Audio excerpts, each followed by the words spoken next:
my best marks for the second part of your presentation.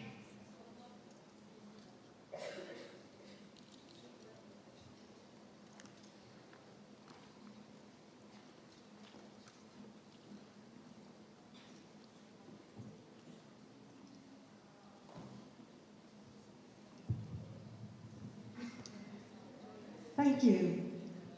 Well, this next presentation, I'm going to be talking about quality. It's so specifically looking at how can you improve the quality of what is published in your journal. And of course, we have to first start with looking at submissions, about how do you make sure that you get the best authors to submit to your journal, and then looking at peer review. So the first question is, what do we actually know about authors? Because if you don't understand what authors' motivation is, then you're unlikely to be able to encourage greater participation from the good quality authors, the good quality research that you want to get into your journal. Well, a really useful resource for this is this report. It's now 3 years old, and I suspect there is nothing in this report that you would find totally surprising. But it's still a very interesting, useful report about what authors want. And it was a very large survey undertaken by the Nature Publishing Group with Palgrave Macmillan. And they surveyed thousands of authors that had published within their journals to find out what their motivation was and what they valued in journals. So these graphs are a little bit small, but they're taken from the report. And the report, if I go back a slide again, so if you just Google for this report, you'll find it. It's publicly available, and you can download all the findings from it. So this first slide then is, what are the factors that drive the choice of where to submit for authors and researchers working in the STM, the science, technical and medical area? And here you've got the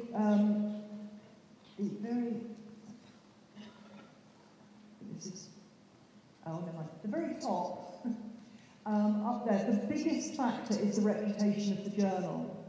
And, you know, I don't think any of us would be particularly surprised by that. It's authors want to get their work in the most high-quality journal that they can. The next one is the relevance to my discipline, then the quality of peer review, and then the impact factor.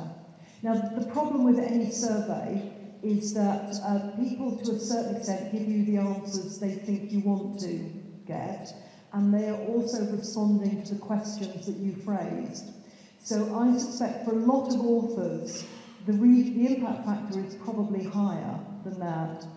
But looking at this, as I said, the most important factors, the reputation of the journal and the relevance to my discipline, the quality of peer review and the impact factor have become much stronger as indicators than they were the last time they took the study. And interestingly, the option to publish open access has gone down in relevance, and the location of the journal publisher. I think nowadays people don't really care where the journal is located so much as they used to, because of the aggregation of journals by the big publishers. So reputation of the journal is key. Now, if you go to the HSS areas, so humanities and social science, it's the same things, but the impact factor is very much lower in HSS. And it's because humanities journals, of course, they don't get an impact factor at all. And the impact factor's relevance is much lower in many areas of social science. But you're looking at still very similar cuts. And I think the relevance to my discipline, this is higher in HSS than it is in STM. And the reputation of the journal a little bit lower, but there's not much in it. But one interesting point to put up there, which is of great use and something to be considered by journal editors if you're not in the top tier journals, is the quality of peer review. So authors really do appreciate and they look for journals with high quality peer review. So if this is something that you can provide to authors, this gives you a more attraction for to get authors in the future. So you might say, you know, we are relevant within the discipline, we have a low impact factor, but we give very good quality peer review. So peer review can be something that you can actually give greater feedback on. Another report, which has only recently come out, is from Editage.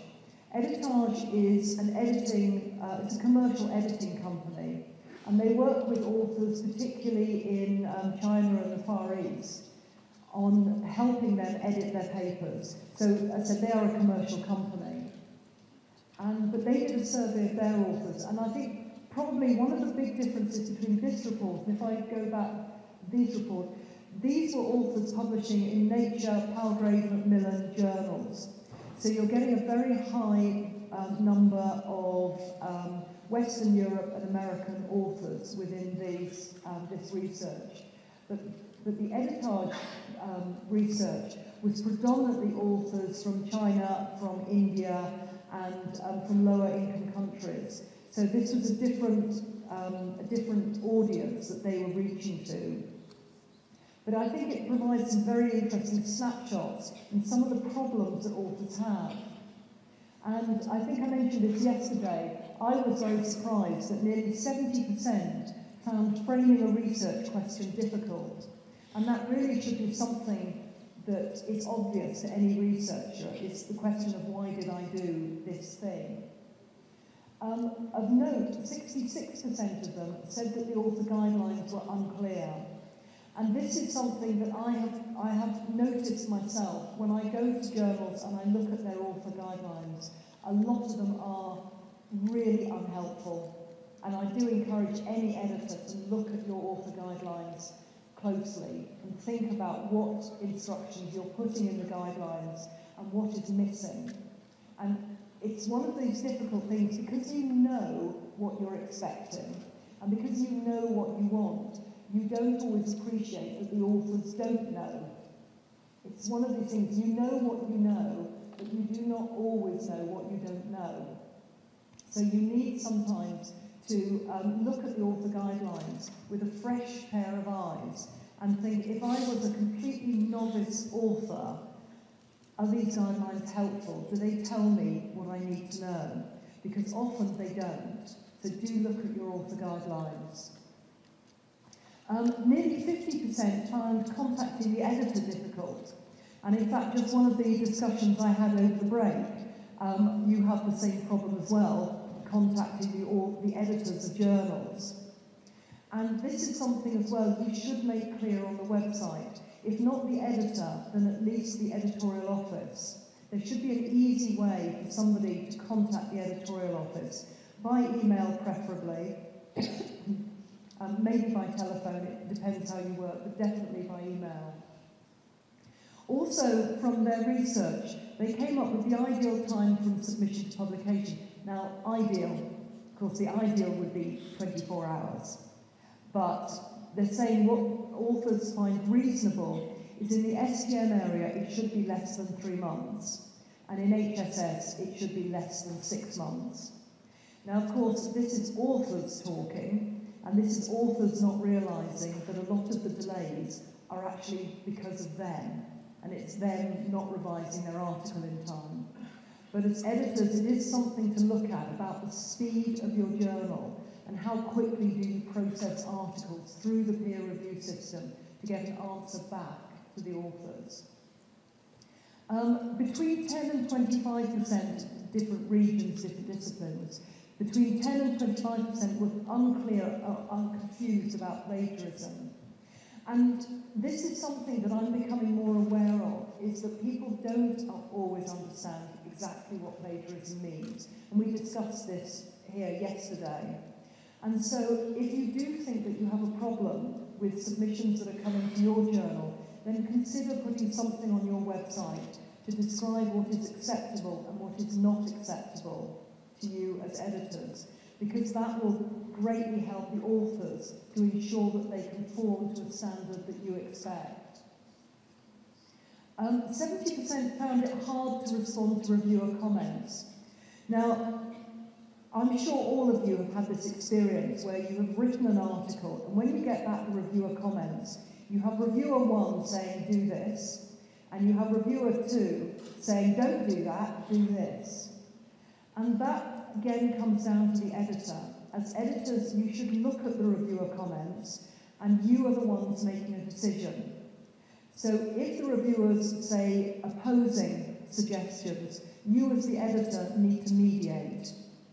And you can mediate in terms of saying to the author, the reviewer comments say this and this. I would advise considering both of these, but my advice would be to go for this route. Or you can even say, reviewer 2 has made this comment. I do not personally think you need to do this, but do consider what the reviewer has said. So you actually act as a mediator between the reviewers and the author. And if you're not doing that and you're just sending back the reviewer comments without even looking at them, then you can often be confusing authors, but also creating greater work for yourselves when you get that revised article back. It's much easier when you get a revised article if you have a list of what you wanted the author to do, so you can check through that and say, yes, the author has done this, or no, they have not. If you get a revised article back and you're needing to, at that point, try to work out what the reviewers wanted and how the author has responded, it's actually more work for an editor at that point. So a little bit of extra work upstream at the reviewing point can save you work downstream when you get the revised articles. So think about where your workload is spread, and think about doing a little bit more work on the first version of the article rather than waiting for later versions. This report also is freely available online, and it has got some very interesting data within it. So, as an editor, if that's what authors want, if we think we understand authors, how do you reach out and make sure that the really good authors that you want to write for your journal are going to submit to your journal? Well, the first thing is to look at your journal and to say, do I have repeat authors from institutions? Do they come back again? Or does an author then move on and publish somewhere else? Because if an author brings their future research back to you, you've probably done something right. Even if you rejected the article first time, they obviously they value your opinions on the article. So that's a good thing if you've got authors coming back to you. And equally from that, do you have growth within institutions? And this is worth looking at, because if an author has a good experience with your journal, they will tell their colleagues. And so when their colleagues do research and are looking for a journal, they know about your journal and they're more likely to submit to you. So if you've got an increase, growth within certain institutions, then you know you're getting good, you're making friends within that institution and they're respecting your journal. If you're not getting growth, it might be that there's no further research in that institution, but it might also be because you're not giving the authors a good experience throughout their reviewing and their publishing process. So you need to look at, do you need to reach out to authors? You may not. Some journals have enough content coming into them that they can just ignore things and let the content come in. But many journals, in fact I would argue most journals, need to evaluate where the articles are coming from and make moves to get the articles from the right places. So, for example, you might be getting a lot of articles from China, plenty of articles. But then if you compare that against the aims and the vision of your journal, you might think, actually, we need more articles from Turkey. We need articles from the United States, because I know there's great research going on there, which would be suitable for my journal. You know, realistically, don't go after the people that are publishing in Cell or Nature, but the people that are publishing in comparable journals.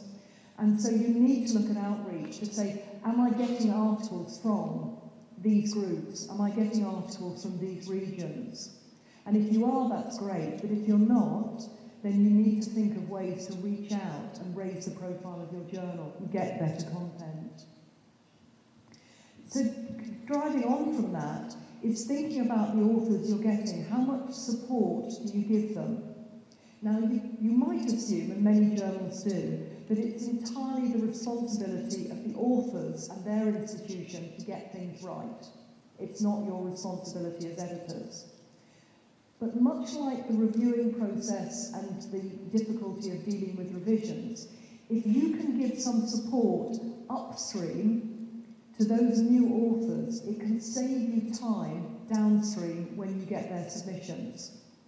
Because if you can give authors advice, then hopefully they will read that and submit better quality to you.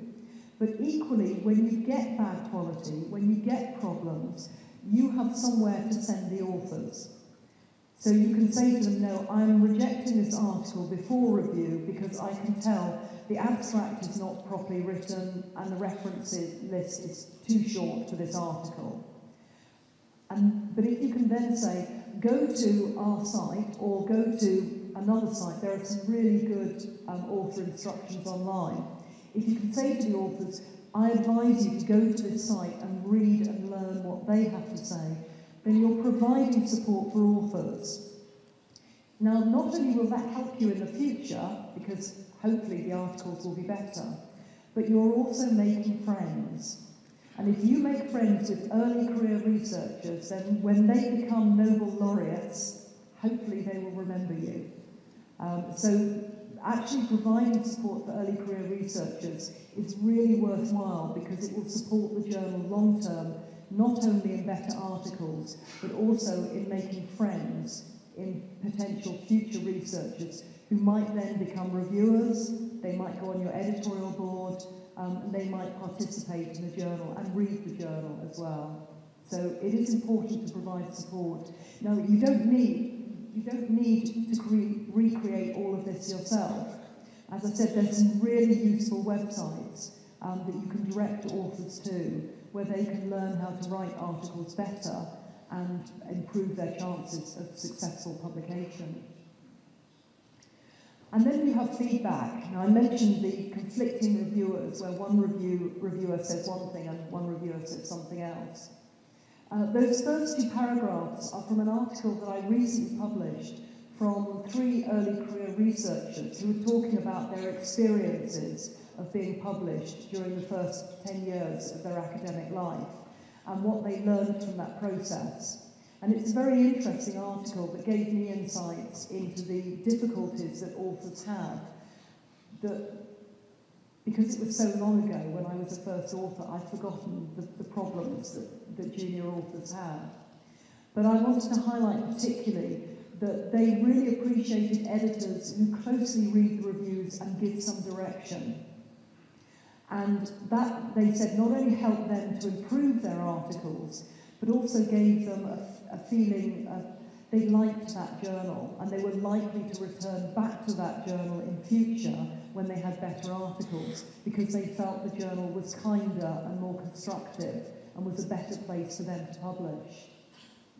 They also appreciated in-depth advice and guidance from the reviewers and the editors.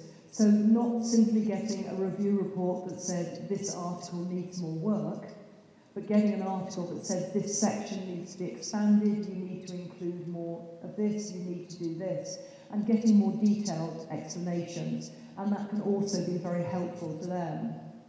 And that last one I've put in as a bit of self-promotion because I received this email 2 weeks ago from an author whose work I've published.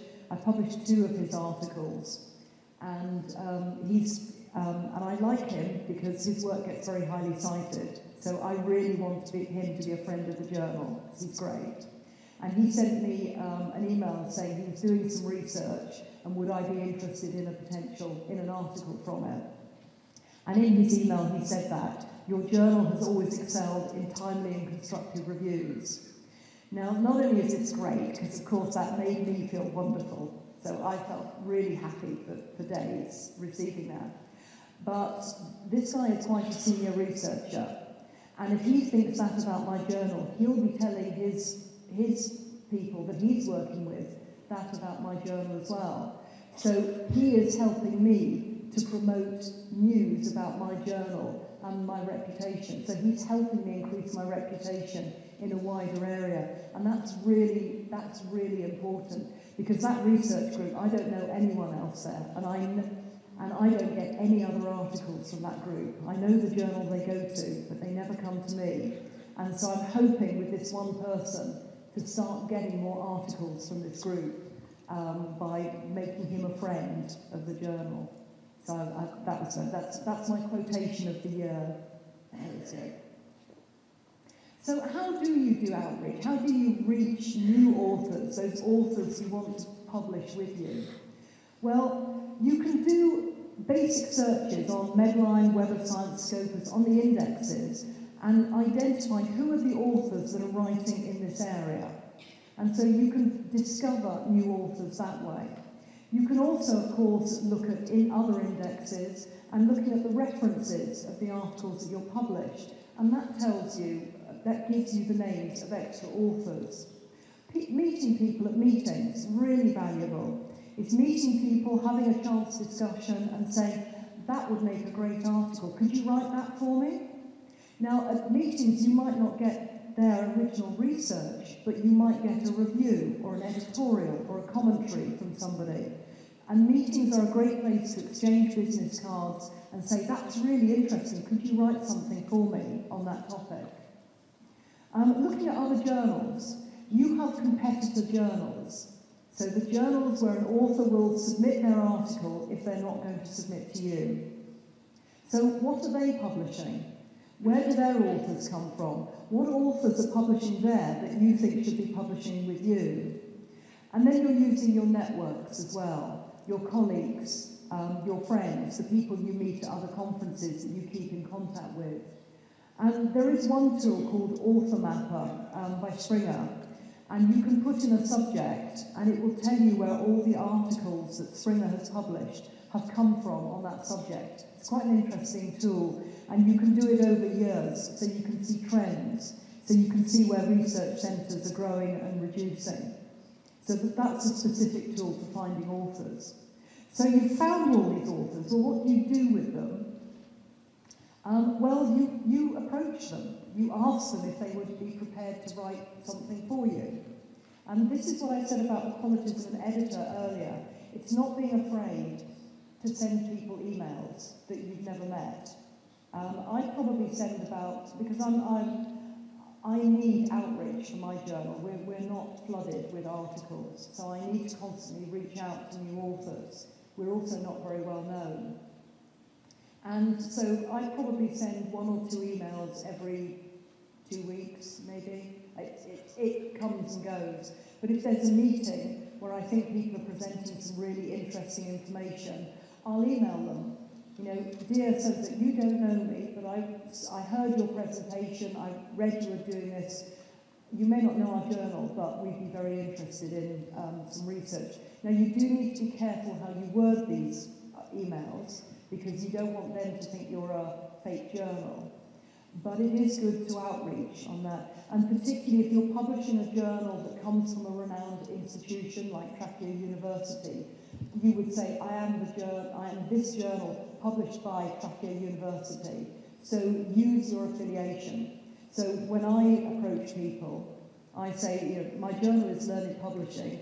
In case you haven't heard of us, which they won't have heard of me, we are the journal of, and I name the society, and I give them the link to the website, and I say, this is what we publish, and I would love an article on this subject from you.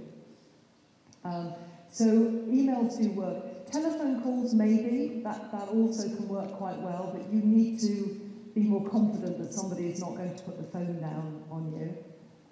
So that helps. Meetings I mentioned. Now you can do a call for papers. You need to be careful of call for papers. So a call for papers is where you would send out an email or you put an alert on your website that said, you know, we're looking for articles, you know, please submit your articles to this journal. Now the reason I say you need to be careful about a call for papers is it can make the journal look like it's got a problem. So if you're constantly sending out a call for papers, from an author's perspective, they'll get 1 call for papers and they'll think, okay.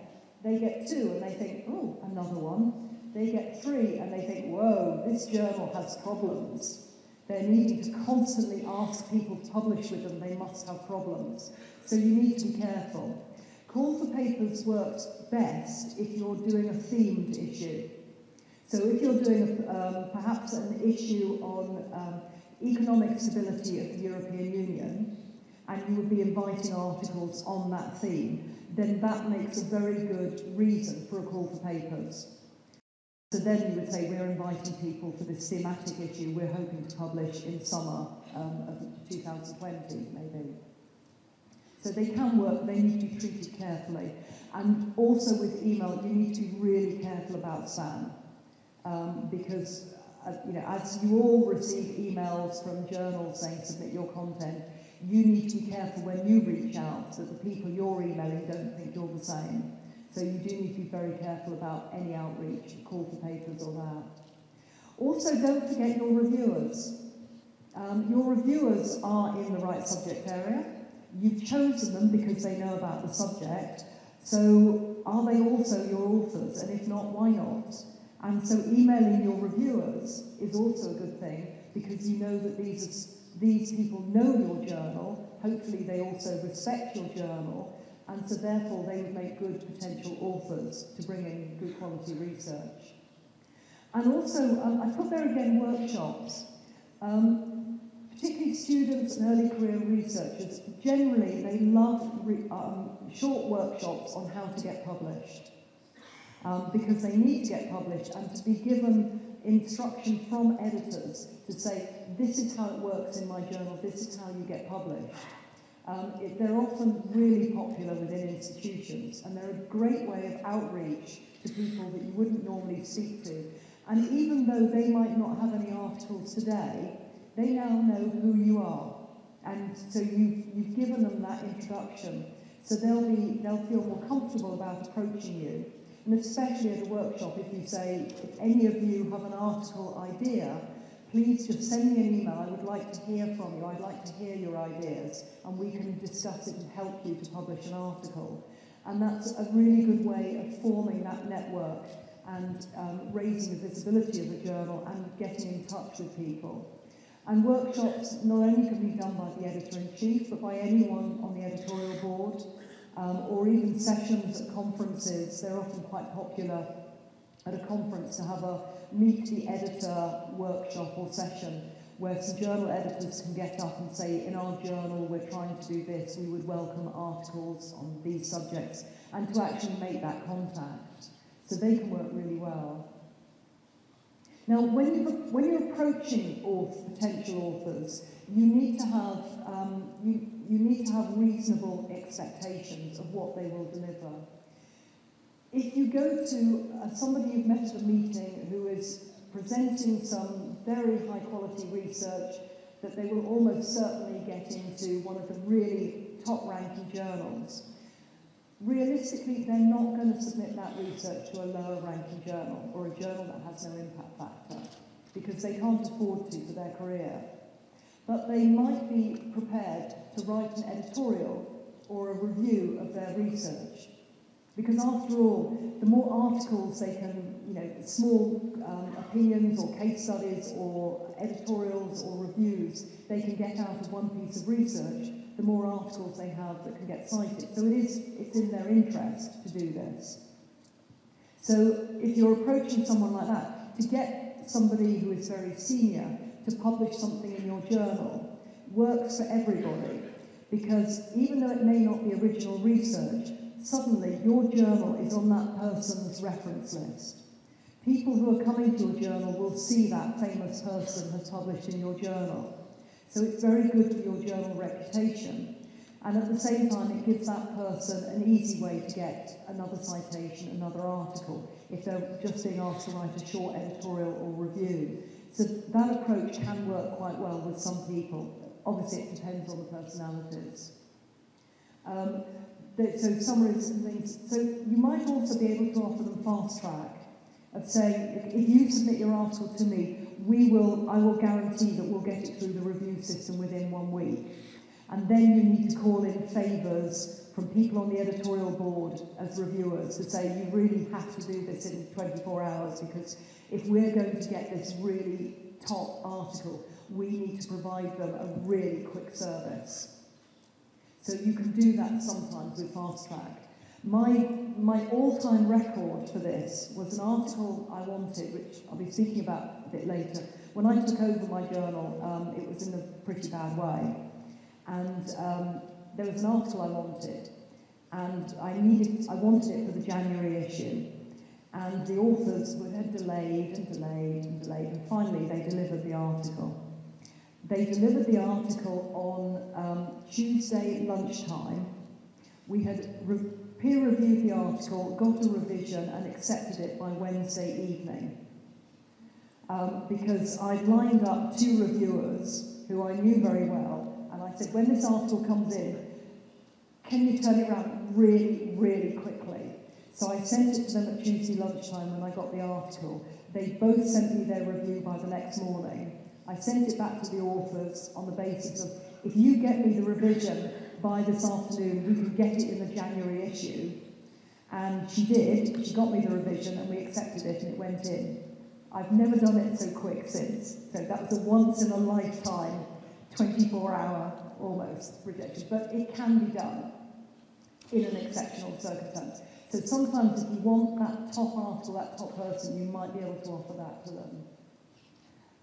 Also, extra promotion might be something you can offer as well. It's to say, if we can get this themed issue together, we're going to have a whole marketing splash of this. We're going to make sure that there are posters of the conference that's coming up, of this themed issue. We're going to make sure that on social media we've got people lined up to write blogs about it. We're going to tweet about it. We're going to really hit the media. So if you can supply your article for this themed issue, we're going to be making that issue really visible. And that can be quite a nice incentive for people to submit an article to you, knowing that that article or that issue will get a lot of extra attention in it. In our journal, we do it with the January issue. So our January issue is themed, and because it's on a theme, we make quite a lot of noise about it on the social media. And we also make that issue free to view for the year, because my journal is a subscription journal, but that one issue is free to view. And that's very useful because it means we can go to people and say, your article will be free to view for a year, and it's a themed issue, so there'll be a lot on social media. So it's an extra incentive for people to submit their article for that issue when they might not submit for the journal generally. So that can work quite well. So you need to look at the expectations of what you can offer people, and sometimes you can offer more than you think to get that special article in the journal. So when you've got these special articles, you then need to validate them. And quality control is peer review is the system we use best. Peer review, as Anna and I have had long discussions about peer review, and we both agree that it doesn't work. But it's all that we've got, and it is the best thing. And it can be very helpful, but it has lots of problems. However, the first thing to think about is what do we know about peer review, and to be aware of all the problems and the pitfalls within it. This report came out in September, and it's come from Publons. I don't know if any of you are familiar with Publons. A few of you are. So it's a social site that when you've done it can be used in different ways, but the concept behind it is that it captures peer reviews that you've done for a journal, and also you can peer review articles after publication as well, can't you? I think, yeah. You can also put your publications on it and other things. Now, a lot of the big publishers are they're joining their publishing systems with Publons. So that, for example, if you peer review for my journal, there's a box that you tick that says, yes, I would like this to go in my Publons record, and you put the login. So if you peer review for my journal and you tick that box, once you've submitted the peer review, it will appear on your Publons profile as a validated, as evidence that you have peer reviewed for my journal. And it will say that, yes, we confirm that this person has peer reviewed for Learned Publishing in 2018. With some journals that have open peer review, it will actually say this person has peer reviewed this article and click here to read the report. But most journals, it's just the name of the journal that's put there. But also, Publons is now linking to ORCID. So ORCID is a unique author identifier. I hope you all have an ORCID when you publish. And so that Publons is now linking to ORCID. So on ORCID, you will also see your peer review activity appearing as well, along with your publications and other work experience. So the idea is to produce a validated CV on ORCID and on Publons that you can use in your career. Now, Publons was purchased by Elsevier fairly recently. So we're not sure what will happen with it, but hopefully good things rather than bad things. And so Publons undertook this report, and it's huge, and they contain a lot. They gather a lot of statistics about peer review through their system, and they also partnered with Clarivate, who own the ScholarOne submission system. And ScholarOne is one of the main, if not the biggest, submission system. So they were able to call on thousands, if not millions, of peer review report data. And they brought it all together to this global state of peer review. So it's come out from Publons, but it includes the ScholarOne data. And it's a massive report about peer review.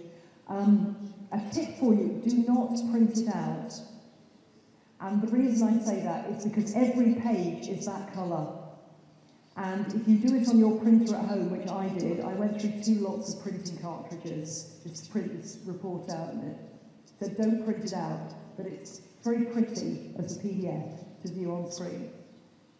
So the sort of highlights that I've brought out here, there's lots of information in the report and it's well worth reading. And again, free to view, just Google it. But the key things they came out with was that 33%, so 1/3 of all reviews are done in the States. Now again, be advised, this is coming from ScholarOne and Publons data, mostly ScholarOne, and ScholarOne is mostly used by Western publishers, the big publishers, Wiley, Taylor and Francis, etc. So, as with the numbers over publishing, take this as indicative rather than actual.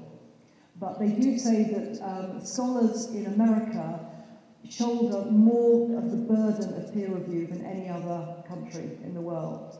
And that is something to think about, because if they're being asked to review more articles, they are also going to be rejecting more articles because they will feel that they're just being asked too many times. So beware of that. They also averaged that there needs to be 2.4 invitations to receive 1 review. I actually suspect for most journals it's higher than that. I couldn't put a number on it, but 2.4, if I was asked to guess, I would guess higher than 2.4. And they also said that 70% of reviewers, 70%, reject the invitation to review. 70%, it's almost 3/4 of reviewers will say no when you invite them to review. It's a huge number. And they review it because it's out of scope. And they say we're being asked to review things that are not within their area, so you need to think about this. It's a big number. They also found out that reviewers from low-income countries are more likely to accept an invitation to review, which is also something to think about when you're struggling to find reviewers. Possibly look outside your networks and look for researchers that are published, that are coming from different regions of the world, because they might be more likely to provide you with a review. Now, I've undertaken some research on peer review as well. Just recently, I've had a project that I did a couple of years ago, and and I'm not alone in this. There's other research as well, saying that there is an overload on US researchers. And in theory, it should be on a par. I mean, in theory, if the number of UK researchers that are publishing, the number of articles that's here, the number of reviewers should be here as well. And because in theory, an author should also be a reviewer. So if you're writing articles, you should be reviewing articles. But what's happening is that particularly China, which is, where's China on that thing? Unfortunately, China is 1, 2, 3, 4, 5, 6 along there. That, oh no, sorry, ignore that. I'm talking rubbish about, I'll come back to that in a minute. But they found with China, there's a huge number of articles coming out of China, but Chinese researchers are not being asked to review. But equally, if they are asked to review, they're pretty good at it. They return a review fairly quickly. They normally say yes, and they normally return a review. They don't write very long reviews. They tend to write very short reviews, which might not be so helpful, and that's probably because of language. But if you're struggling to find reviewers, think of looking for people, for researchers in China, because the evidence is that they're more likely to accept and to return a review. The other thing also we found from this is that reviewers are more likely to agree if the authors come from their own country or region. So if you've got an author coming from, say, China, then Chinese researchers are more likely to say yes to review, and Americans more likely to say no. But if the researcher is from Americans are more likely to say yes. Now, our data was based on all publications from Wiley Medical Sciences and Agricultural Sciences. So this might be different in different areas, and it was a fairly small review. But what we found endorses what's found by other reports of peer review. So if you're struggling to find reviewers, look for researchers in different regions, and you will struggle with American researchers in general, because they're simply being asked by too many people to review. The other thing also to say about this is every editor struggles to find reviewers. The Lancet, the high-impact journals, they still struggle as well. Not as much as low-impact journals, but they also have problems finding reviewers and getting their reviewers to deliver something. Now, there are different methods of peer review, and I'm sure you're familiar with all of these, so I won't go through them, but double-blind, single-blind, open, and then public, which I showed you the example yesterday, which you can actually use to find out as training for how peer reviewers work. The only thing I'd mention up there at the top also is triple-blind. I don't know if anyone here operates triple-blind. Now, it's very common in the Middle East, in sort of Saudi Arabia and Qatar and Dubai and Egypt. And it's because the editors are accused of bias by the authors. So when an article gets rejected, the authors accuse the editor of being biased as well as the reviewers. So a lot of the journals in that region have triple blind, so that the only person that knows the identity of the authors is the editorial assistant who deals with the article when it's submitted. When it goes to the editor-in-chief or the associate editors, they do not know the identity of the authors, and then the reviewers don't know as well. And so nobody knows until the article is accepted, and at that point the editor is told who the authors were. And they do it to protect the editors from accusations of bias. Now, peer review, as we said, has got lots of problems, and there are no solutions. But here are just a few ideas for how to improve peer review. So, how do you improve the identification of suitable reviewers? Well, do you ask authors to suggest reviewers? This has been shown as a good idea, to ask authors to suggest reviewers. You don't need to use them, but it's got two good reasons for doing it. One reason is that if you're struggling, it gives you some extra names. And the other reason is it gives you some names for next time you get an article on that same subject.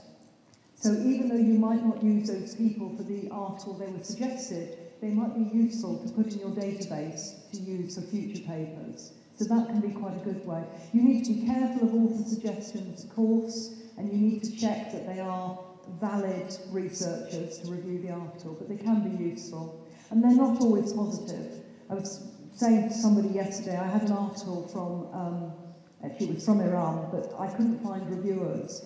And so I went back to the author and said, I'm really struggling, I can't find anyone to review this article. Can you suggest some people? And he suggested, I think, 2 or 3 people. I didn't use anyone else because I could only use, because no one else said yes. And I used the reviewers that he suggested, and both of them recommended reject. So he obviously was honest in suggesting good reviewers, but unfortunately they didn't like his paper. So author suggestions were keeping a database, keeping a list of reviewers is a really good idea as well. So you've got people to call on, of course. The editorial board, as I mentioned before, but also looking for authors, looking for reviewers, I mean. So you can search on PubMed, Web of Science. Now, I have come across some editors saying, but we can only ask people we know, and that's absolutely not true. You can ask anybody to review an article. I would advise you, though, if you're asking someone that you think might not know the journal, to put in that paragraph of, in case if you're not familiar with the journal, this is who we are. And that can be a sort of, to introduce someone to the journal. I've also put their system searching. Several of the submission systems provide an automatic lookup to suggest reviewers. So ScholarOne or Aries, if you use those, ScholarOne uses Web of Science, and it keyword matches the title of the article that has been submitted to your journal against titles of articles published and indexed on Web of Science, and then comes back with the authors of those articles. So that, if you've got those systems, that can be a useful way of getting them as well. It is rubbish in my area. I think it works very well in life sciences, but it's not very good in my area. So that kind of matching can be useful to find new reviewers. The likelihood of acceptance, how do you try to improve the rate of acceptance? The most important thing is making sure that it's the right reviewer for the article. It's sending it to someone that knows about the subject. If they are a personal contact, that helps. You should not only use friends, but it does help if you know somebody. But also it can be somebody that you've met at a conference. So if you put that personal note in, I don't know if you remember me, we met at the peer review conference 2 years ago. I have an article I think is in your area, will you be willing to review it? And just having that personal contact can sometimes help. The reputation of the journal is key. People are much more likely to accept if they know and they know the journal and they recognise the journal as high quality, because then they will assume that the articles you're sending them are interesting as well. And the email wording, do check the emails templates, the emails you send out inviting people to review. It can make a huge difference. And the timeliness, well, reminders, how long? The how long is interesting. Research has shown that if you reduce the amount of time within certain limits, it can improve the timeliness of reviewers. And it's on the basis of human nature. So if you give someone 3 weeks, they will only think about it at the end of 3 weeks, and they'll deliver in maybe 4 weeks. But if you give someone 2 weeks, they'll think about it at the end of 2 weeks, and you'll get it in 3 weeks. So you've gained a week. Now, you can't do it too small, obviously, but generally people find 2 to 3 weeks is a good time. You don't need to, if you give people a month, they will not do it any quicker. The only thing is, of course, you don't want to scare a reviewer. You don't want a reviewer to think, oh, that's too quick, I can't do it in this time, which comes back to your email wording. So the email wording of, ideally, we would like you to return this within 2 weeks, but if you need an extension, please let me know. You know, don't be scared off. Please say yes, this, and then come back. And then sending reminders as well. And it's a good idea to send a reminder, not waiting until the very end, but maybe halfway through. So if you give someone 2 weeks, at the end of the first week, to send them an email saying, hi, how are you getting on? Just reminding you about the review. I hope you've started it, but if not, I hope it's a good paper and you enjoy reading it, or something like that. So reminders are a good way of just reminding people. Maybe giving them a reward for speed. Some journals implement this. There was evidence that if you pay people, there was a journal did a trial where they divided their articles into 4 groups. And one of the groups said that if you return your review on time, you get $100. If you're late, you don't get any money. And they found out the $100 worked, but it worked. They basically got the reviews at midnight on the last day.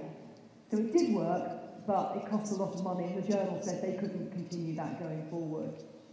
So reward for speed, but maybe a reward for speed is that you will name them at the end of the year. Say, if you've returned on time, when we recognise and thank our reviewers at the end of the year in the journal, we actually thank these reviewers for returning on time and these other reviewers, maybe.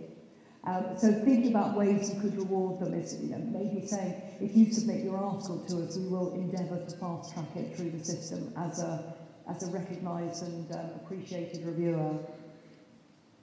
And how do you make reviews useful? Well, I am an advocate of asking questions from the reviewers. Not too many, but I personally find it very difficult just to get a blank box for put your review in this box. I find it easier to be asked a few questions and then given the opportunity for a blank box, because it can direct the reviewers to answer the questions you want them to answer. So you want them to say, does the methodology appear correct? And in which case, if you are expecting your reviewers to check that, ask that question. If you expect your reviewers to comment on whether the title is suitable, ask the question. And it's quite useful for reviewers to get those directions and then also to be given a free-form box for any other comments. And then at least you can make sure you get the answers to the questions that interest you as an editor are most important. Also, that comes into filling a form. Guidelines as well. It's useful, I find, in some journals to actually give the reviewers guidelines of what it is you're expecting them to do. Because some reviewers will only look at certain things. And I don't know how many of you have experienced getting a review which told you nothing about the content of the article, but highlighted every spelling mistake that they found in the article. And a lot of reviewers will end up focusing on things like spelling mistakes, when as an editor, actually, you don't care about that. What you want to know is the methodology okay, are the results okay, is the conclusion good? So guidelines can be useful. And do you score your reviewers? Some of the systems have an automatic scoring system where you can say whether a reviewer was on time and whether their review was useful. And that's useful for you in the future when you're selecting a reviewer to see how you scored them previously. So you might have somebody that's great, but it's always very, very late. And in which case, sometimes you'll still want them, and other times you know you want to get the article through faster, and you don't want to use that person that's always late. So keeping some scoring can help with getting a useful review at the end of the day by knowing who these reviewers are and how well they work. And then do you reward your reviewers? There's been various investigations into this, and they found that recognition is more, it's greater appreciated, more valued than rewards. And reviewers definitely want feedback. As a reviewer, to get the feedback of what the other reviewers said and then what the final decision was is really important, and it can't be underestimated how valuable this is to reviewers. They might not read it, but the point is that you are taking their review seriously enough to say thank you, and this is what other people said as well, for your interest, because we value it and we want to give you something back, and what we're giving you is telling you what other people said and what we finally decided. And reviewers generally love knowing what other people said, and particularly so they can go, my review was better than their review. So reviewers do like getting that. So acknowledgement is good and feedback is good. And then how do you give acknowledgement? Well, for many journals, at the last issue of the year, they do a thanks to reviewers, which is fine, that's nice. But is there other ways of thanking reviewers? There's a Chinese journal that I've reviewed for a few times. And on Chinese New Year, they send all of their reviewers a little postcard with Happy Chinese New Year. And then there's something about Chinese culture on it, either about their calligraphy or their history or their poetry.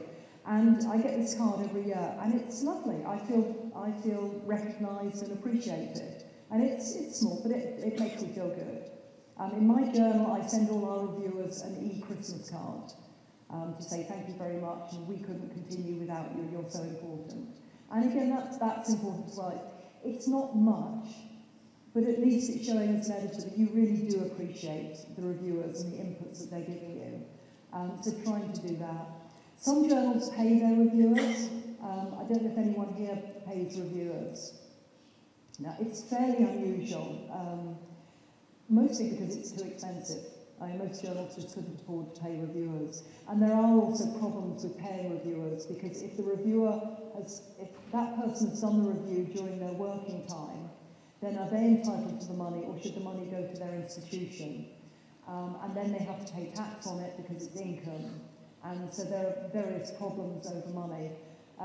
There was an American journal that picked its 100 best reviewers, and it sent them a little type-in that said, "I'm a gold reviewer for the journal." That worked well in America, not so well in the UK. So thinking about, are there ways you can reward them? You might find if you're if you're running a workshop, perhaps you might invite them as speakers, or invite them as delegates that say they don't have to pay at the workshop. Perhaps if you're part of an association or society, they might get reduced membership or free attendance at some of the events. And so thinking, are there ways that you can actually recognise and thank them for the work that they're doing? And it's different in different communities, but it is very valued. And this one was from one of the reviewers that I use quite often. And this was quite interesting, and him saying that now he's copied what I do for his own journal, which is quite nice. So plagiarism is best. You copy what I do. So finally, just finish this. The whole point about the quality is changing the chaos of a submitted article into ordered, high-quality research, and thinking, how do you reach out to authors? How do you get better reviews? And evaluating what you're doing with the journal. Okay, thank you very much.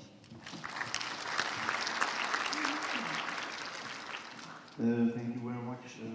We are 16 minutes back of the program, so if it's okay for you, let's take the last presentation, and let's take the questions after the last presentation.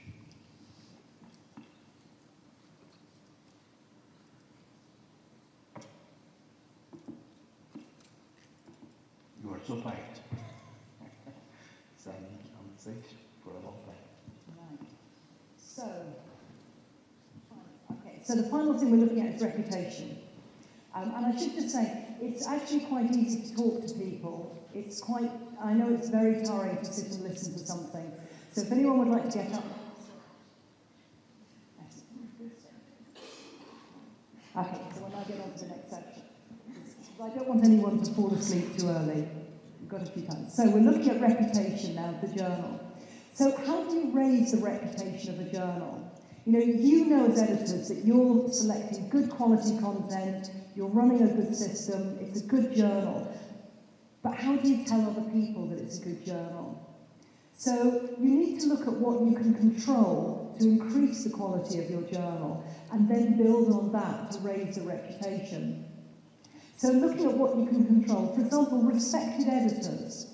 So who's on the editorial board? I mentioned at the last section, when you're looking at who's on the editorial board, you want some big names, some people that have got real reputation in your area.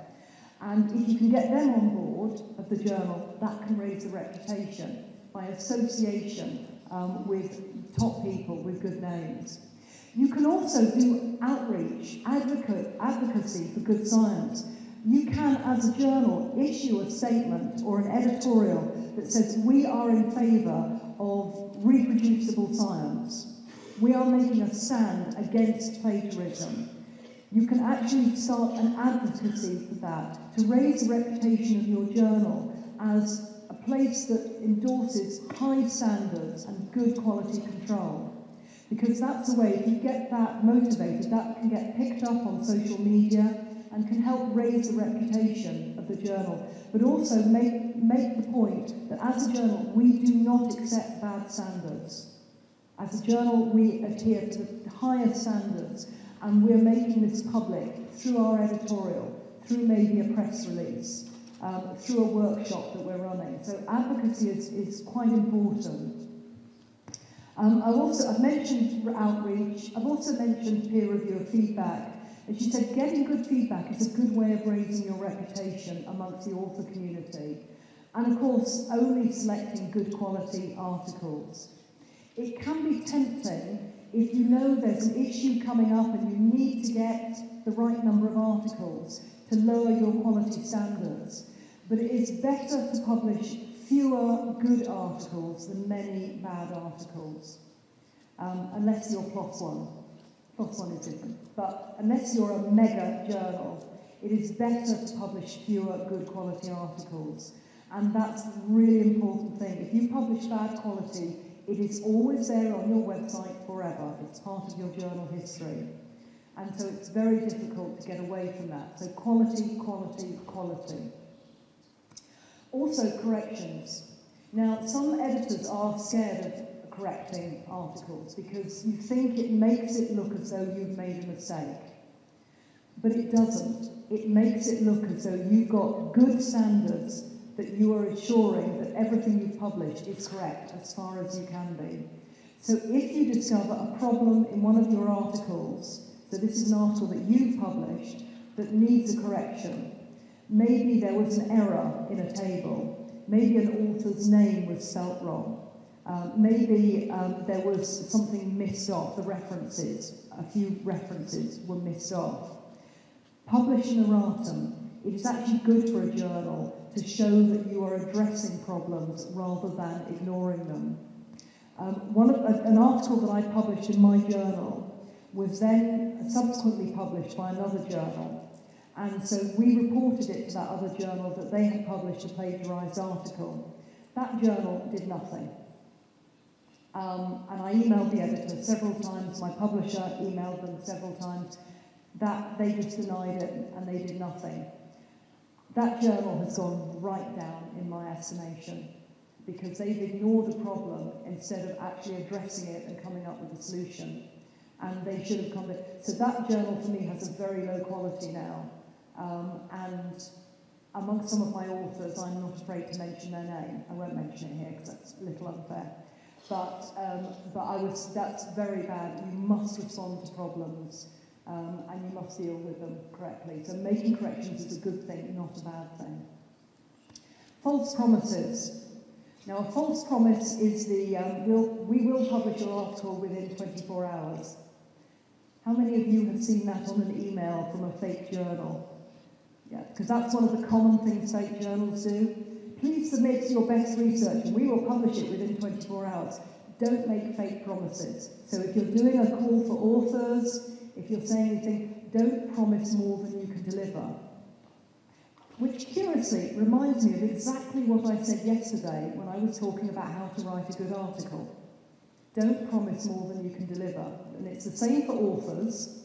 So if you're writing an article, don't promise more than your research delivers. And if you're an editor of a journal, don't promise more than your journal can deliver, because it will actually undermine your credibility.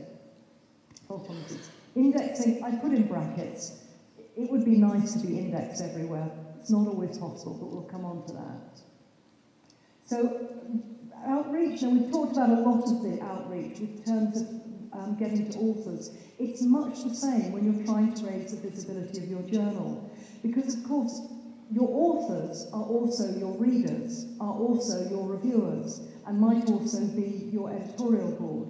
So we work within almost closed environments. You're working within a community. So if you have outreach workshops to get new authors, that is also raising the visibility of the journal and also the credibility of the journal. So all of the outreach efforts that you would make to approach new authors work exactly the same way for raising the credibility and the outreach of the journal. In addition, you can do things like press releases, you can do things like branded gifts. My joke is that I became self-employed, so I am my own company. My company is me and my cat.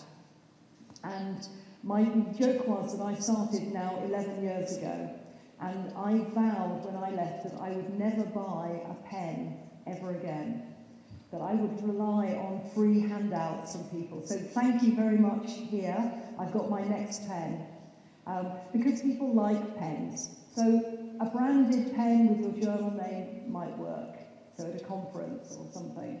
People do like branded gifts, but they can be expensive. Pens are always good.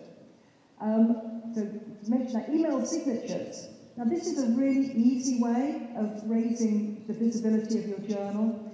So the signature you have that goes at the bottom of your email every time it goes, does it say, I am the editor of this journal, here's the web link? And are any of your associate editors willing to put that in their email signature as well? They might be, because it might be good for them to say that they're associated with the journal. And everybody who receives that email will then see that. So that's just a little way of pushing it up. And leaflets also, these are not so common anymore, but they can be useful to give people a leaflet which has got the name of your journal, a little bit of information, and maybe the website, as a reminder to them afterwards. So they sometimes work, not so much anymore, but sometimes. And also, local promotion. In your university, you have a display with your journals, the journals that are published in the university. Some librarians are really good at this. So you can go to your university librarian and say, these are the university journals. Can we have a pretty display of the journals? So the students, when they come in, will always see the journals. And can we make sure that if we've got any news, like interesting new articles, that we can promote those in this display? And that can be a good way, again, of raising the knowledge. It's surprising how many universities when I used to do a different job, I used to go to the universities and you would talk to the librarians and they didn't know about the university journals at all, because the editors have not actually gone to the librarian and said, this is our university journal, so promote it to the students. So that can be very useful. Social media as well can be very important to reach new people and give people the news of what the journal is publishing. Twitter, blogs, maybe Facebook, don't really understand Facebook, maybe Facebook. And there might be other local networks that would be really good to get your journal involved in. And by your journal, what I mean is telling people about new research that you've published, telling people about a themed issue that you've done, giving people the news about your journal. If you've just been indexed, promote that on social media. So it's raising the visibility by giving people the news about what you're publishing and what good information they can find there and what systems you're doing. And if I go back to the advocacy for good science, this would also be part of your outreach. Is you'd say, our journal is making a stand against plagiarism. Read more on our blog, and you can raise the outreach that way. And using your networks, I mentioned this before, is you have a particular network, and all your editors have a network, and your reviewers have a network, and your authors have a network. And thinking, how can you actually motivate all of these people to raise awareness of the journal? Now, for authors, the key message for authors is that the more they promote their article, the more likely they are to be cited. And if they're promoting their article, they're promoting your journal as well. For reviewers, as part of the thank you, you could say to them, we're happy to give you a certificate to say that you are a trusted reviewer for our journal, and then maybe you can help us to promote through your networks. So I mentioned email signatures, maybe mail shots, maybe alerts. And to a certain extent, you need to be a bit creative and think, how would I reach out to different people that I want to read my journal? Because, there are two things. I want people to read my journal, I want people to submit to my journal, and I want the parent organisation behind my journal to think that it's a good investment, that it's a really good, high reputation journal that can also reflect well on the university. So social networking I mentioned, about the journal, about articles, develop an identity. Some journals are very good about this. The BMJ journals, they ask their editors to do a lot of social networking. And they say to their editors, develop a personality. As the editor, have a blog. Talk about the journal, sure, but also talk about your research as an editor. Talk about your areas of interest. With the journal, when you're blogging, when you're talking about things, find things that are of interest to more than your central audience. Think of this as outreach to other people who would not necessarily read the article. So bringing in expert other people.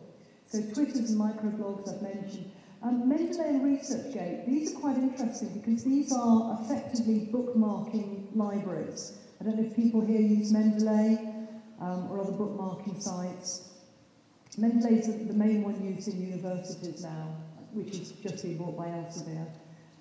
But these are where you can effectively build a library of links of useful articles online. I find it very useful to organise my references.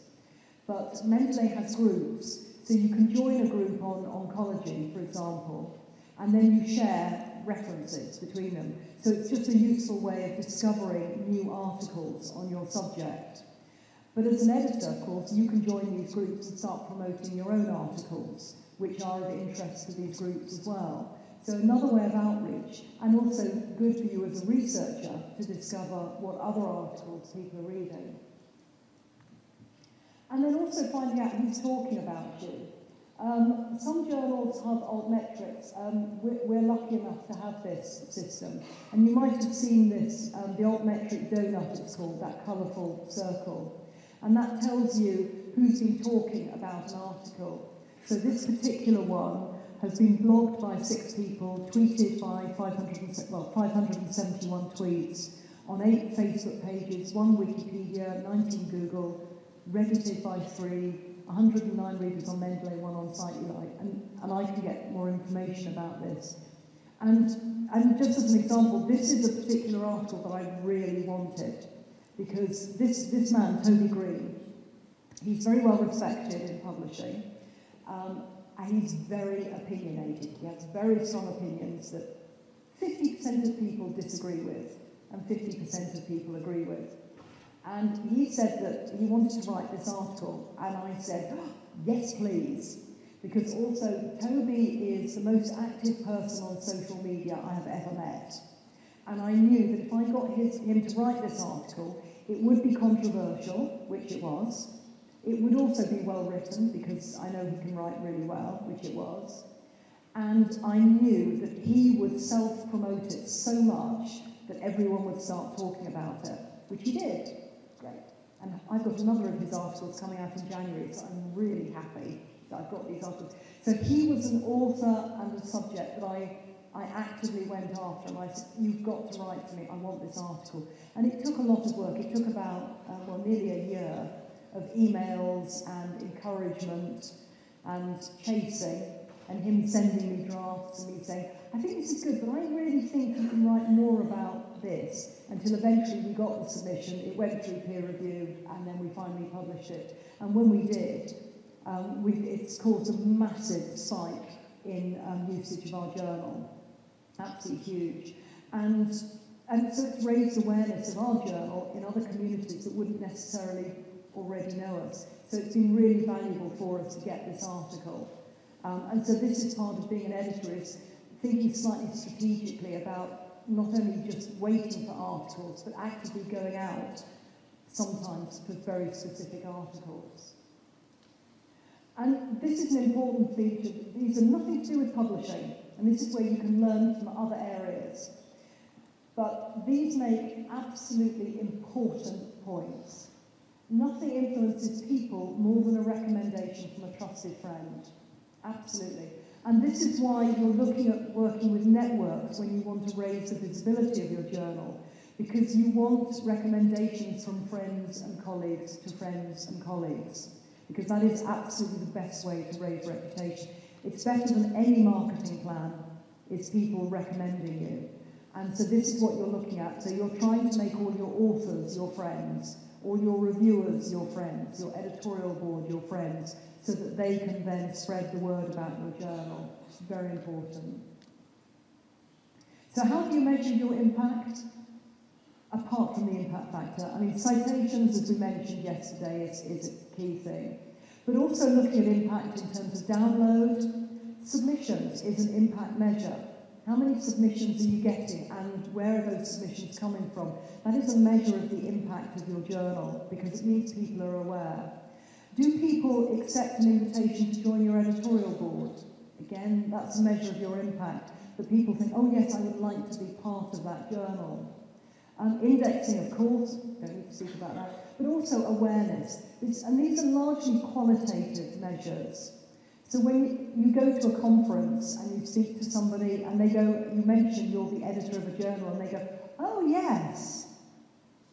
You know, that's a really nice positive feedback, but it's not quantifiable, but that's important. So looking at measuring impact, do not just look at the impact factor or citations. There are lots of other equally important measures of impact. So developing a journal, why do you develop a journal? Well, you need to develop journals because you need to ensure that the journal is going to carry on and going to get better. And one of the good things about journals is that they are serial publications and they carry on, and that's a good thing. But it's also a bad thing because it can become a trap whereby you think everything is going fine, I don't need to do anything. And that can be a trap because you can always improve what you're doing. You can always raise the visibility. You can always raise the impact of what you're doing. You want to provide better services. You want to keep up to date. It's really important. If people are suddenly having a better experience and reading better quality in another journal, they will forget about yours. So you need to look at this. You need to remain competitive. You also need to fix problems, and a lot of development is fixing problems. And a problem might be, we don't get any submissions from Italy.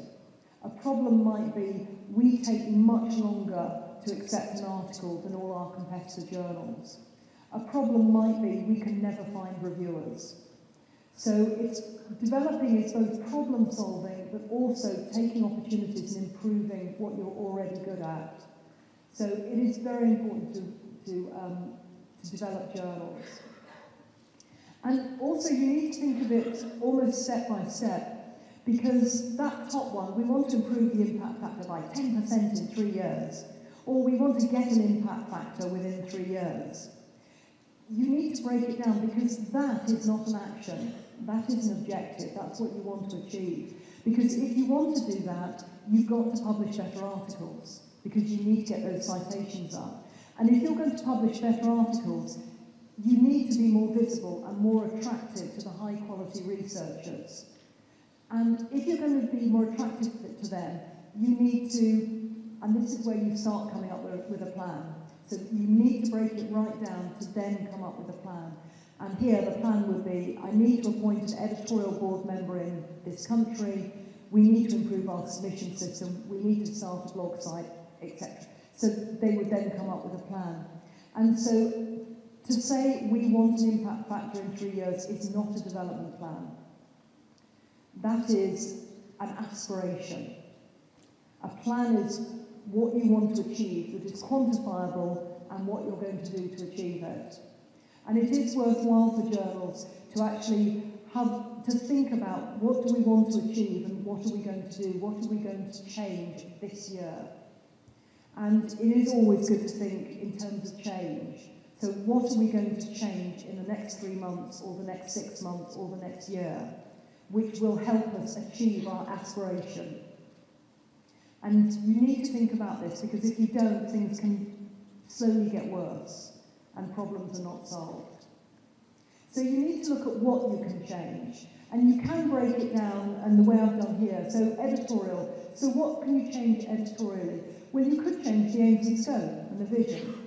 You could change the editorial board, invite new people and ask other people to leave. You could change the types of articles that you accept and that you invite. So there are things you can control, and this is what you need to look at when you're developing a plan. What can I control, and therefore what can I do? You cannot control whether science accepting you for an impact factor, but you can control editorial quality to a certain extent.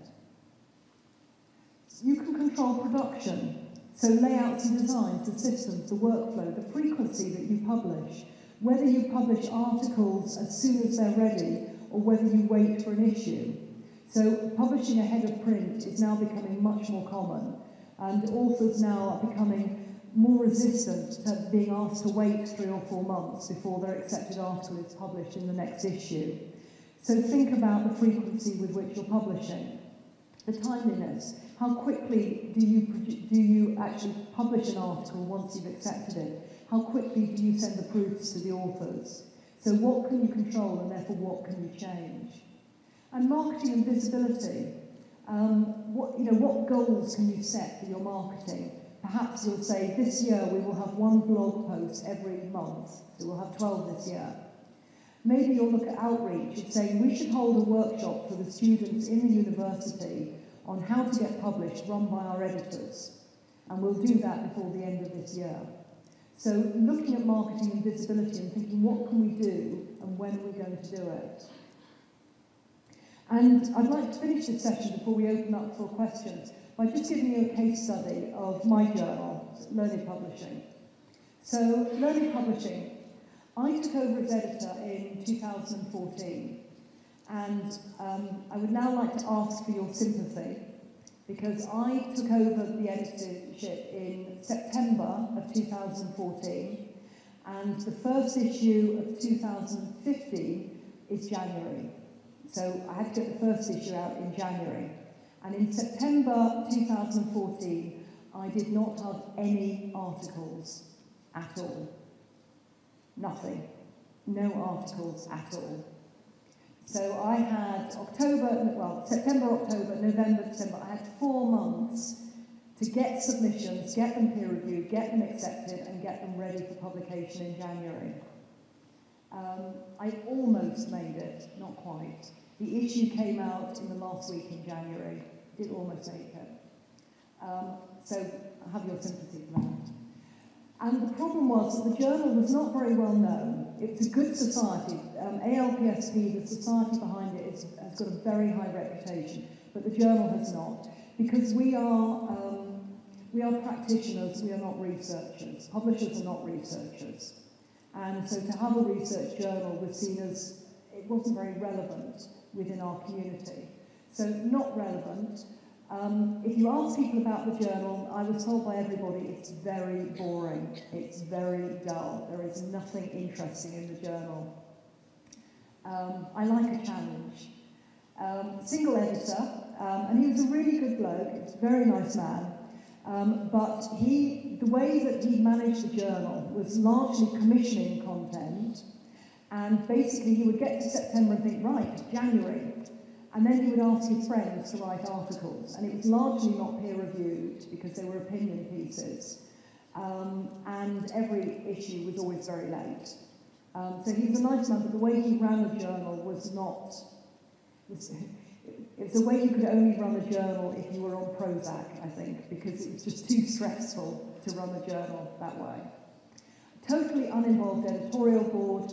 Technically, it was PDF only. We didn't have full text, HTML, and so every issue was a Scrabble for articles, calling in favours. So it was a mess. I had not realised how much of a mess when I agreed to become editor. I discovered in September.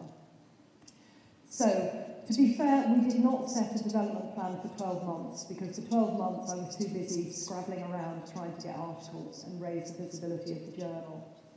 But what we said is, our vision, our objective, not of the journal, but our objective for development, was to raise awareness and raise the relevance. It's basically so people would recognise the journal and they'd think it was relevant to them.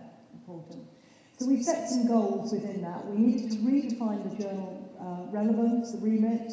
We needed to dramatically improve the quality, improve the copy flow, and we needed a much better editorial structure because it was too reliant on one person. And so when he left, there was nothing there underneath him. So what we did within the goals, the journal remit, we redefined the journal vision and new article types. That took us maybe 2 hours. You know, it was very quick. I met with the people that own the journal and we just said, this is what we're doing, and they said, fine, and that was it, done. We then looked at quality, so improved author guidelines, editorial support, and formal structured reviews. And we implemented a much more rigorous peer review system for all of the articles. So we put all of that in place. Better copy flow, to improve this. The one thing we did, and this is my discovery, so this is my latest hot tip for any journal that is struggling with content, is set one issue a year to be a themed issue into which you invite content. and then appoint one of your editors to be entirely responsible for it, so that you don't have to worry about it. So basically, I only have to worry about getting enough content for 3 issues a year. The 4th issue is entirely the responsibility of my North American editor, Letty Conrad. Nothing to do with me. I do get involved, but what we do in January of every year, we set the topic, and we had peer review one year. This year we had accessibility for, particularly for visually impaired, for blind people. And this current January is evidence behind publishing standards. So we're looking at publishing standards and what evidence there is behind them. And so we set the idea. Letty then invites a guest editor, so her and the guest editor invite articles. We send out a call for papers as well. So the January issue is about 80% commentary, editorial, case studies, updates. This issue is quite unusual because of its nature, and we've got, I think, 4 big research articles, but normally we don't get very much research. So you have to take that into account about whether that would work for you. But for us it does, and for me it's great because I don't have to worry about January. So it's very good for me. Better visibility, Twitter account, regular approaches, as I said, to new authors. Also, the other tip I made is new reviewers. I make an effort with about half of the articles to identify a reviewer who's not on our database and who I'm sure would never have heard of the journal, and I invite them. Now, I invite enough normal reviewers, but I invite somebody as an extra as a way of raising their awareness of our journal. So sometimes they say yes, mostly they say no, but at least I'm outreaching to somebody that I don't know and that doesn't know us to say this is our journal and would you like to review? And it's actually working okay. I mean, it's not changing my reviewing structure or the demographics of my authors, but I am getting some feedback. I have had one person come back and say, I didn't know your journal existed, I'm doing some research on this area, would you be interested? Which we were, so that was good. So it's not huge, but it's little.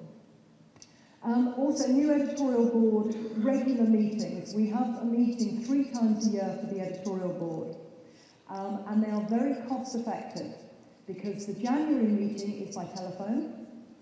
So we have a conference call, and every member of the editorial board is invited, but the only people that are expected to attend are me, my North American editor, and our 4 associate editors. Everyone else, they don't have to attend, but they're invited, so they feel included. And they get the report of what's gone on. So that's the January meeting. The June meeting is at the North American Conference of Publishers, the SSP meeting, and we don't pay for anybody to attend, apart from me. Because we say people will be at that meeting, and if you're at that meeting, please come to our board meeting, and we also have a conference call as well, so people can dial in. And we do the same at the UK meeting as well. We don't pay for anyone to fly in, but if they're there, we have the board, because we know several people will be there, we have the board meeting, and then we also have a conference call for people that can't come in person. Because we don't have very much money. You know, we lose money on the journal, so it is supported. But the regular meetings is good because the editorial board feel involved in the journal, and I do get some nice feedback. Associate editors are appointed, and the regular communication is part of the reports.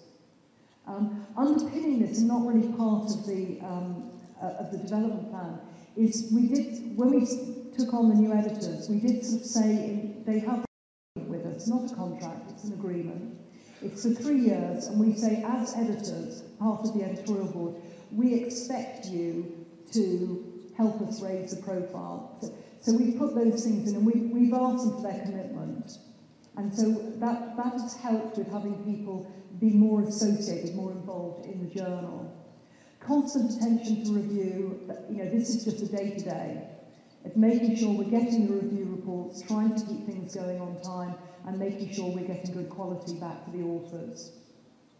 We also subcontracted the journal to the publisher Wiley, and because they were able to give us better reports and better technology for the journal. So we've done that. So they're publishing it on our behalf, which is, we did a deal with them. So that was it. And that sort of underpinned the development. So where are we now? So now 2018, so this has now been four years. The copy flow is comfortable. In fact, at the moment we're doing okay. We are only a small journal, and we publish between 40 and 50 articles a year. But the copy flow is okay. In fact, at the moment, the January issue is fine, because Letty has dealt with it. And I have enough articles for the April issue, either in production or that close from being accepted. So I'm okay for April, so I'm comfortable with that. And in fact, April will be fine because of the January break. April will be absolutely fine, June will be absolutely fine, but October I'll need to put some work into getting extra articles for October. So I now know the cycle that we've got. Our downloads are increasing, which is good. Not hugely, but a little bit each year. We've seen an increase, which is good. Our old metric, which is our social media scores, are good. But, you know, people are talking about the articles we publish on social media, so that has worked. But we're still not high on publishers' radar. We're a little bit higher than, you know, people know us more than they did, but we haven't changed the world. So this is small incremental change. We're moving in the right direction. Nothing has changed things dramatically, but we're moving in the right direction. I feel comfortable. And I also feel that if I was to step down from as the editor tomorrow, the journal now is in good hands. There are good editors, the associate editors and the board, where we could have someone, there are several there that would make a good editor-in-chief, and that I know that the systems are in place now. So I'm leaving the journal better than when I took it on. And that as an editor really is what is your target, is to leave a journal better than when you took on your editorship. So that was just a snapshot of what I've done. And really just to finish it, saying development is what you should be aiming for, not firefighting, not constantly worrying about not having enough articles or reviewers. And development sort of helps you with that, helps move things forward. Okay, thank you very much.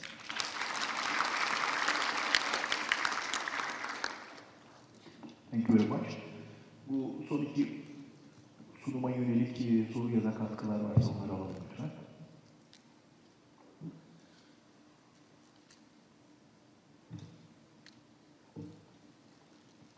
Then I want to ask a question. Can the editor take all initiative for exemption or rejection of a paper? For example, can the editor, he or she, accept a submitted paper which was suggested rejection for 3 reviewers, or vice versa? That's a very good question. So the question is, if your reviewers have all said reject this paper, it's terrible, can you as an editor override them and accept the paper, or vice versa? If they say accept and you say reject, yes. You are the editor, it's your decision. Reviewers are human, they can make mistakes, as editors can, but reviewers can make mistakes and can misunderstand things. And also, they do not necessarily share the vision for the journal that the editor has. And so they might think an article is slightly wrong for the journal, but the editor might say, no, this is absolutely right for our journal. So the editor is the person that makes the decision, not the reviewers. The reviewers are advisors. They're not the decision makers. They are the kings of committees. You can override all your reviewers, it's fine. Another question? Cem Hocam buyurun lütfen. Thank you very much for the excellent course and instructions. I would like to share an information with you. There are about 600 participants following those sessions through live broadcasting via Facebook web page of Trakya University. So you can get that around 800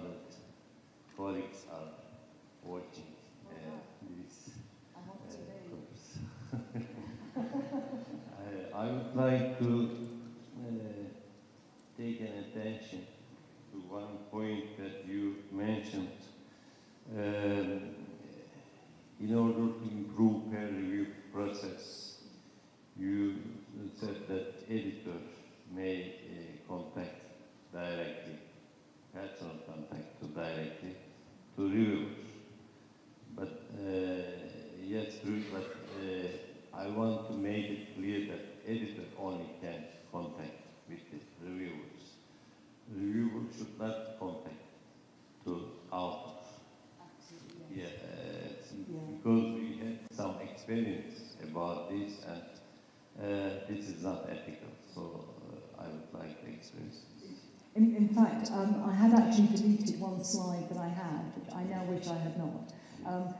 In the Improving Peer Review, one of the things was about good ethics on peer review, and it's telling the reviewers that the contract of agreement with reviewers is that reviewers speak to the editor, and they do not speak to anybody else about the article, not their colleagues, not the author, not their family, maybe, but they speak to the editor, and that is the agreement. And there is, and now in several journals, in fact with mine, I now put a statement about that in the invitation for review, saying this invitation is, this review should be treated in entire confidentiality and not discussed with anybody apart from the editor who is inviting you. Thank you.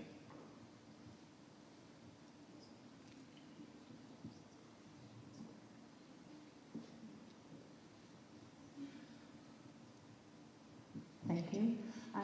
Can the chief editor reject the paper that an associate editor has accepted?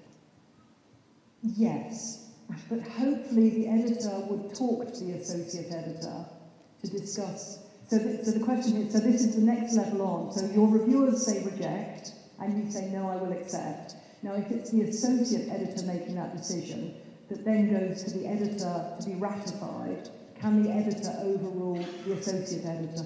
And yes, of course you can, but you need to discuss. Because if the associate editor is making a different decision than the editor, you want to find out why.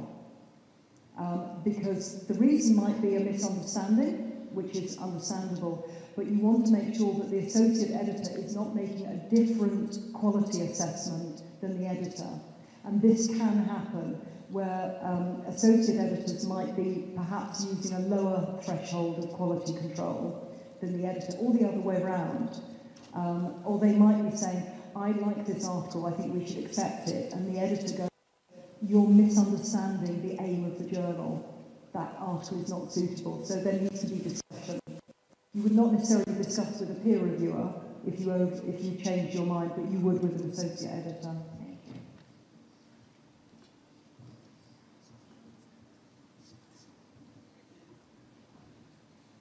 Excuse me, if you let me, I would like to ask a question to Professor Marsic.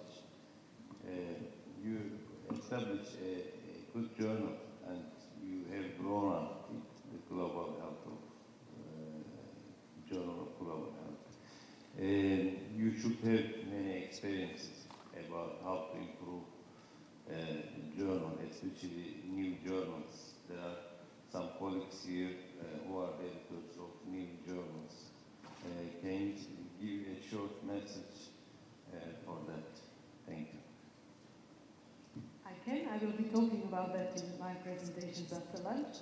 But I think the good advice that I can give for new editors is to become members of editorial community. When I started as a journal editor in 1990, I went to the EAS conference. I think that was the first editorial meeting that I went to, and for me it was really an important thing because each time I went I learned new things. It was a time when the digital publishing was developing, so you come to a meeting and they start talking about XML and you don't know what it is. Then they start talking about DOIs, cross-check, and then these things are rapidly advancing, and we have to keep up in this field. And being an editor, we have to know that it is a new profession. So just by being a researcher and by publishing in good journals doesn't qualify you to be an editor. You have to learn the job. And I think that's very important to invest into education and professional development of an editor. Yeah.